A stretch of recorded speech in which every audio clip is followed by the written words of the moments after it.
Emily and Walter strolled along the sandy shore, the sun setting behind them, painting the sky in shades of orange and pink. The waves crashed gently against the shore, a rhythmic sound that should have been soothing. But something about the moment felt off.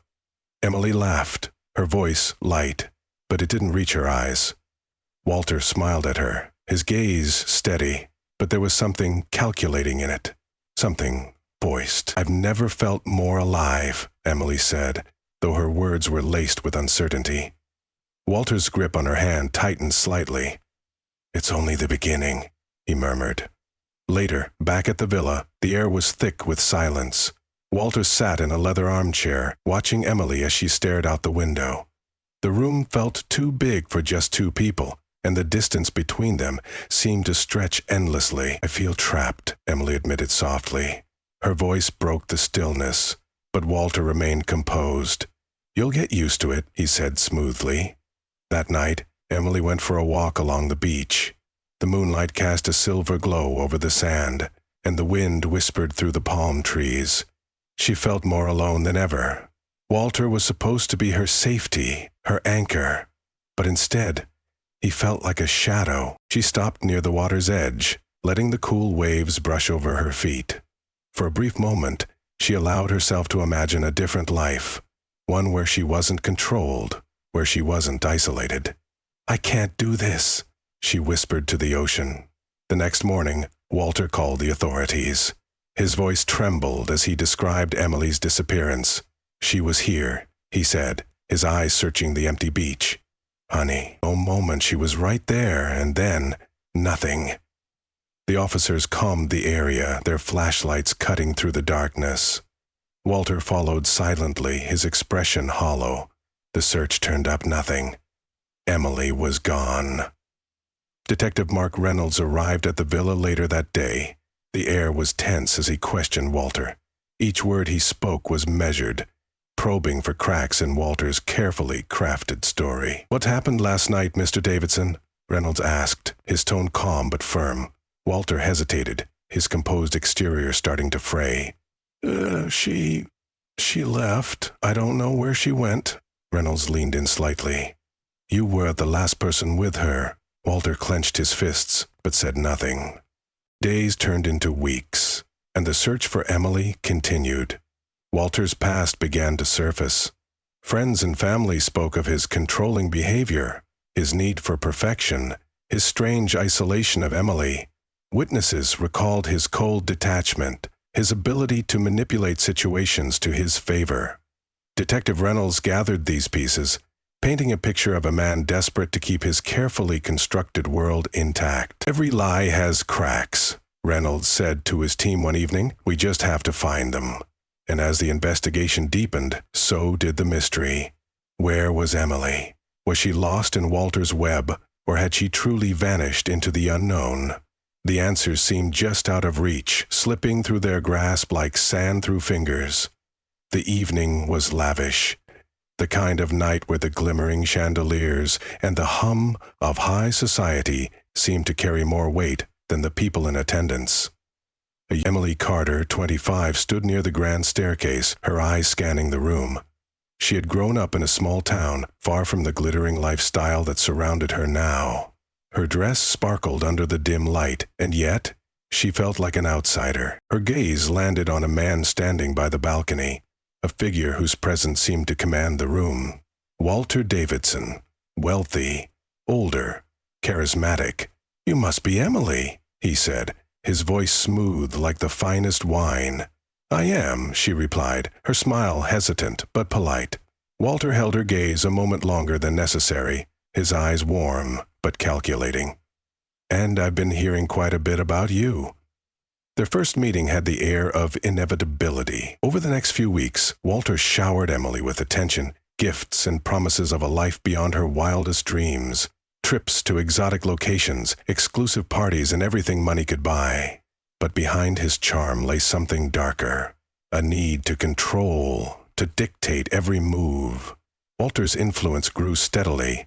Emily's once vibrant friendships withered as he isolated her from the people she had once trusted. Calls from her best friend Samantha went unanswered. Samantha worries too much, Emily told Walter one evening. She doesn't understand how this feels, how right it feels. Walter smiled but said nothing. His grip tightened subtly, unseen but suffocating.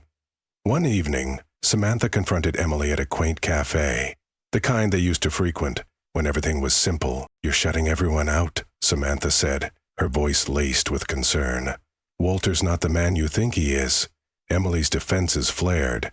"You don't understand, Samantha. He cares for me. It's different now." "Different? Emily, he's controlling you. It's not just the age gap. He's isolating you." Emily shook her head. "You're wrong. This is what I've always wanted.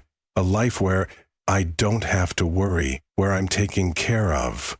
"But at what cost?" Samantha pressed. "Your freedom?" Detective Mark Reynolds sat in his dimly lit office, reviewing the case file. The details were sparse, but the pattern was clear.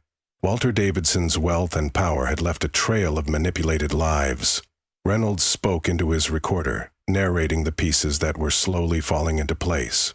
Walter Davidson, a man of influence, a man who bends reality to suit his desires.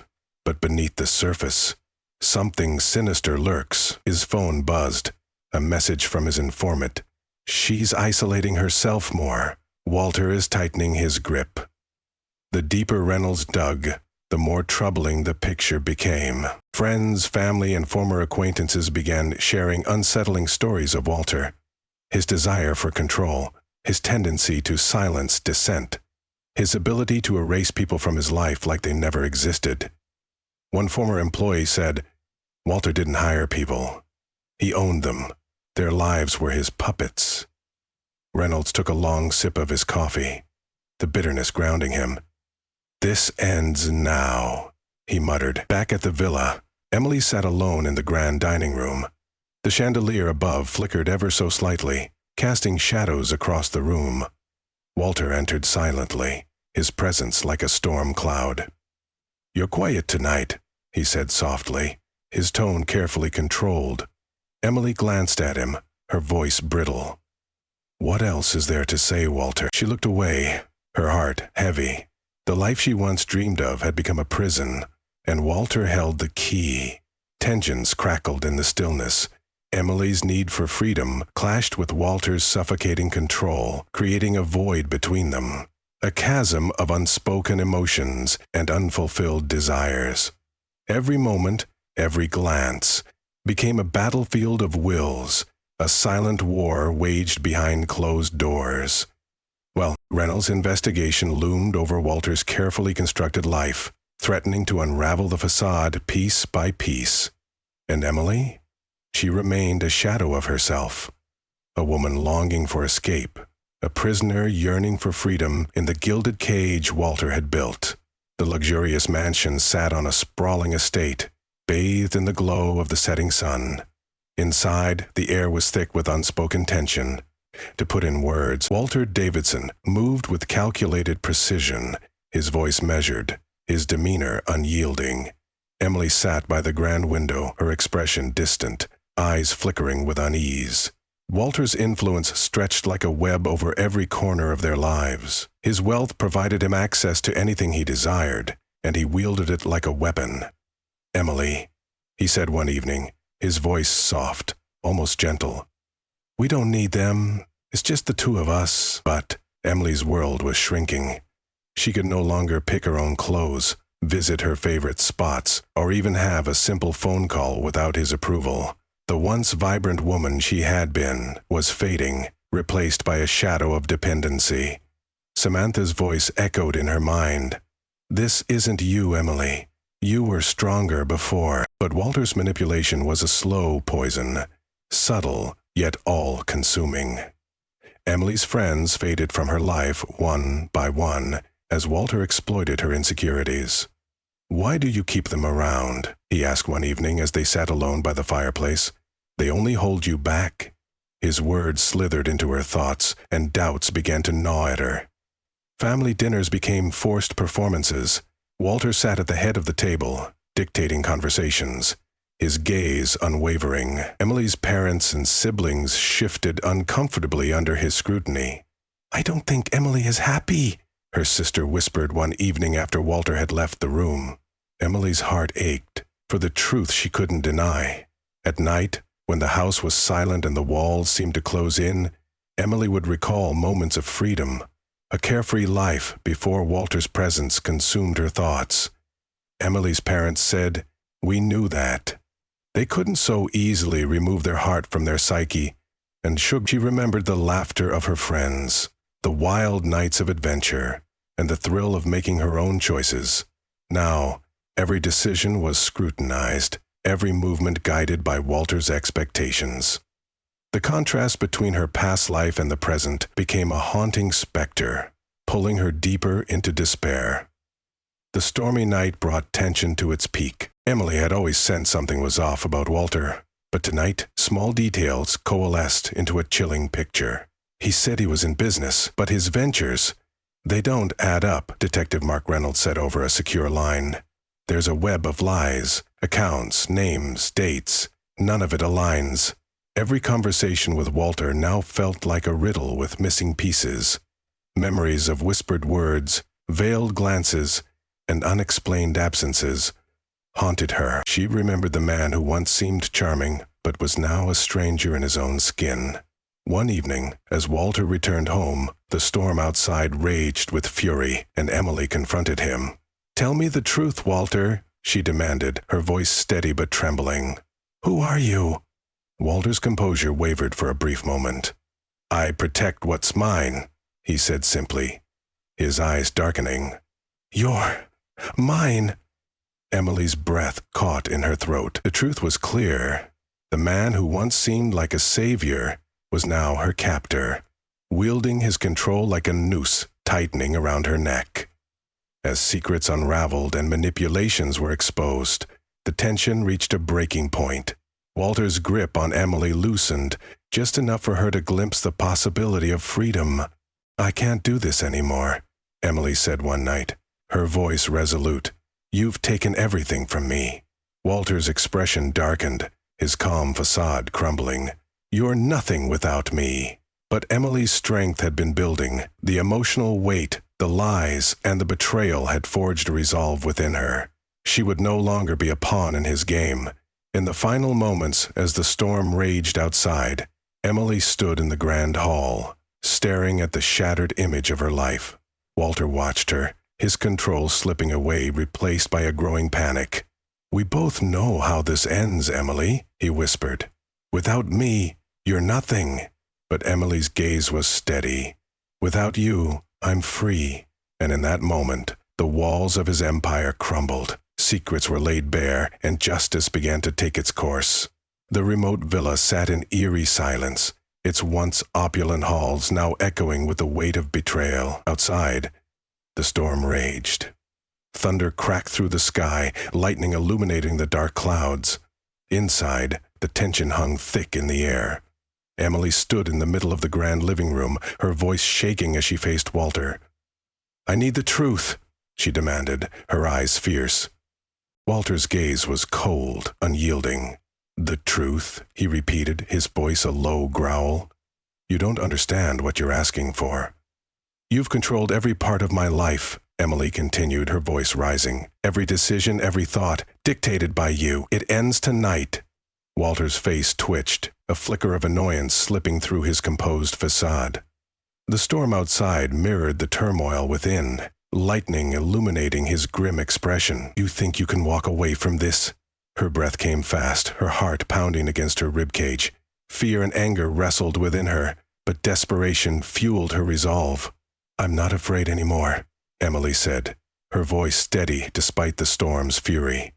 "You should be," Walter hissed, stepping closer. "You have no idea what you're up against." Every step he took toward her felt suffocating, like the walls closing in on her freedom. She wanted to run screaming from him to run. He had expected disruptions like this, but Emily stood her ground. She remembered Samantha's warnings, the silent cries of her friends she once trusted. This was her moment to break free. Walter's voice rose, sharp and commanding. You've been my jewel, my perfection, he spat. You'll crumble without me. You don't own me, Emily countered, her voice firm. You never did. Walter's face twisted in fury. His composure shattered. His mask fell away. You think you can replace me? You think they'll believe you? I don't need them to believe me, she shot back. I need to believe in myself. The air grew heavier with his anger, his control slipping into violent territory. His hands clenched at his sides as he took another menacing step forward. In a sudden, explosive outburst, Walter's restraint gave way to irrational rage. His voice boomed through the villa, shaking the very foundation. You'll regret this, Emily. The room seemed to spin as Walter lunged toward her. Instinct took over. Emily turned, running as fast as she could. Her breath hitched with terror as she stumbled through the darkened corridors, past the grand halls and into the stormy night beyond. The doors slammed behind her, the lock clicking ominously. The storm intensified, winds howling as rain lashed at her skin. She didn't stop, didn't look back, the cacophony of the storm blending with the chaos inside the villa. Walter's fury spiraled into panic as Emily vanished into the storm. Every moment without her felt like a nightmare unfolding. He tore through the villa, smashing objects in a desperate frenzy, his voice echoing off the walls. Emily! He screamed into the night, but the storm swallowed his cries. In the distance, a shadow emerged, a fleeting glimpse of her silhouette, illuminated by a flash of lightning. Walter gave chase, the storm blinding and deafening as they raced through the darkness. The villa was left in ruins behind them. The windows shattered, furniture overturned, a reflection of his unraveling grip on reality. The storm waned as dawn broke over the villa, its serene glow a stark contrast to the chaos of the night. Walter stood at the edge of the garden, a broken man, his breath uneven and his composure shattered. The silence was deafening. Emily was gone. Her absence felt heavier than the storm itself. He was alone, the hollow echo of his own thoughts consuming him. Detective Mark Reynolds' voice came through the police radio, calm and methodical. We found traces of her, sir. Footprints leading to the forest. Walter's heart stopped, the realization hitting him like a crushing wave. The storm had taken everything, his control, his facade, his life as he knew it. Detective Mark Reynolds sat alone in his dimly lit office, his expression grave as he reviewed the latest evidence in the disappearance of Emily Carter. The case had spiraled into a complex web of deceit and manipulation, with no sign of resolution in sight. The first light of dawn barely crept through the blinds of Reynolds' office. He scanned the notes and photographs spread across his desk. Faces of witnesses, missing persons reports, and blurry images from surveillance cameras. His pen moved methodically, piecing together Emily's final known movements. She was here, at the villa, Reynolds murmured to himself, his voice almost drowned out by the hum of the overhead light. Interviews with family members and close friends had been equally fragmented, each account revealing something new yet unsettling. Emily's best friend Samantha had spoken of her last phone call, an urgent plea for help, the sound of Walter's voice dominating the background. Walter's involvement loomed large. The investigation painted a picture of control, manipulation, and a man whose influence had seeped into every corner of Emily's life. Emily's family was torn apart by the situation. Her parents sat in the modest living room, grief-stricken and anguished. They couldn't ignore the signs. Walter's gifts, his charm, his ever-present influence. But the wealth and status he offered clouded their judgment. "We have to believe, Walter," her mother whispered, her voice shaking. "No," her father snapped, anger flickering beneath his sorrow. "He's twisted her into something she's not. We can't turn a blind eye." The family's once close bond frayed, a bitter divide deepening with every passing day. The weight of Walter's power hung over them like a suffocating shadow, forcing them into uncomfortable alliances with his wealth. As the investigation deepened, more witnesses came forward. Former colleagues, old friends, and even distant acquaintances recounted the same pattern. Walter's subtle control turning into blatant manipulation. Reynolds discovered bank transactions that suggested Walter had paid off former employees to stay silent, creating a web of deceit too tangled to easily unwind. His wealth isn't just for luxury, it's a tool for oppression, Reynolds said, his voice steady with growing conviction. Public opinion began to shift. Walter's financial empire crumbled as stories of his dominance were exposed. Press conferences turned into courtroom battles where Walter's lawyers wielded his influence like a shield against justice. Media outlets descended upon the case with relentless scrutiny. Headlines exploded with accusations against Walter.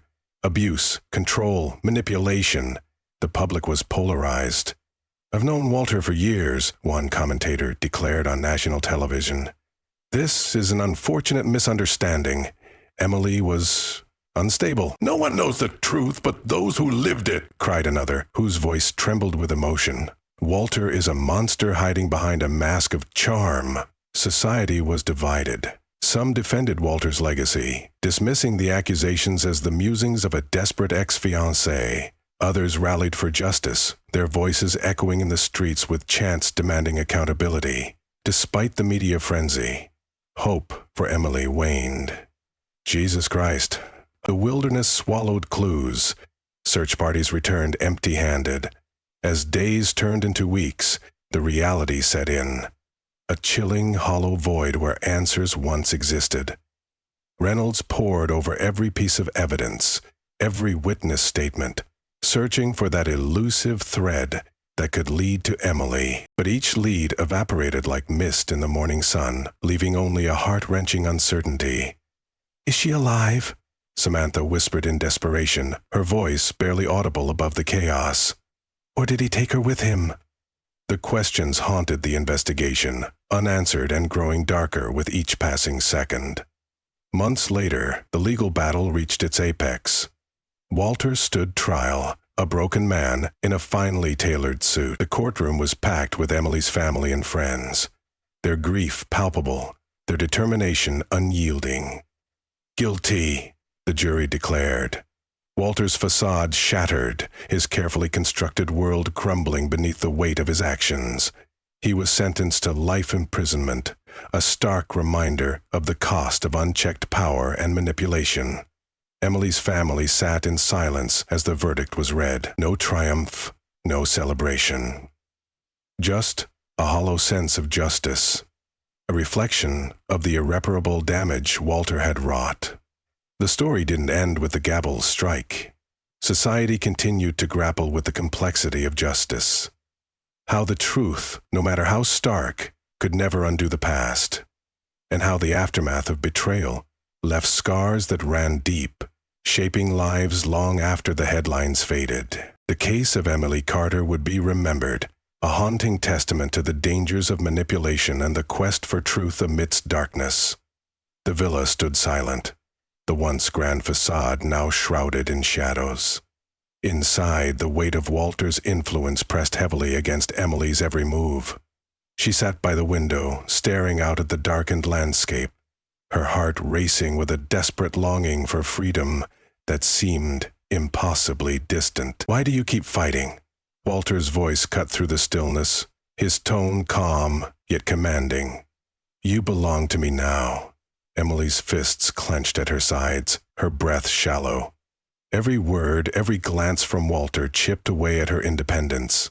Her mind teetered between surrender and defiance, a constant internal battle between her desire for autonomy and the suffocating reality of his control. "It's not about fighting," she whispered, her voice trembling. "It's about being seen." Detective Reynolds sifted through the case files again, the evidence glaring yet incomplete. Walter's influence stretched far beyond the courtroom, warping reality and blurring boundaries between truth and lies. The pursuit of justice felt futile amidst his manipulation, his wealth a weapon used to obscure facts and shape perceptions. "Money isn't the answer," Reynolds muttered, his voice filled with frustration. "But it keeps the truth hidden." The emotional toll on Emily's family was evident, grief intertwining with guilt. Walter's charm only deepened their internal conflict, planting seeds of doubt where clarity should have flourished. "The truth doesn't change," her father said bitterly, his voice breaking with emotion. "It's Walter who distorts it." Every corner of Emily's life had been tainted. Her once close friendships dwindled, her family strained, each relationship fractured by the shadow of betrayal. The haunting whispers of Walter's manipulations seeped into their conversations, creating an emotional void that couldn't be filled. Samantha sat across from her mother, tears streaming down her face as they tried to piece together what had gone wrong. "This isn't just about Emily," Samantha cried. "It's about all of us. We let him control us." Walter's oppressive grip extended far beyond personal boundaries, affecting the very fabric of relationships. Betrayal didn't just hurt, it shattered the bonds that once held them together. Walter's unchecked power was no longer a symbol of influence, but of destruction. His need for dominance isolated him, turning him into a tyrant blinded by his own control. Emily became a prisoner in his elaborate game, a pawn manipulated until there was nothing left but emptiness. Reynolds gathered testimonies from those once closest to Walter, a portrait of a man who thrived on submission and exploitation. His authority was sustained by a fragile veneer, a mask that cracked with every lie uncovered. "Power isn't invincible," Reynolds said, his voice stern, reflecting on how easily it could be dismantled. The courtroom was packed with silence, the air thick with tension. Walter sat stoic, his eyes cold and distant. The jury's decision hung in the balance, but Emily's fate remained elusive. As the verdict was delivered, guilty, Walter's calm facade shattered. A ripple of relief washed over the room, but it was short-lived. Justice might have been served in the eyes of the law, but the emotional wounds were far from healed. Samantha looked to the sky, tears falling freely. "Did she escape?" she whispered to herself, a haunting uncertainty filling the space.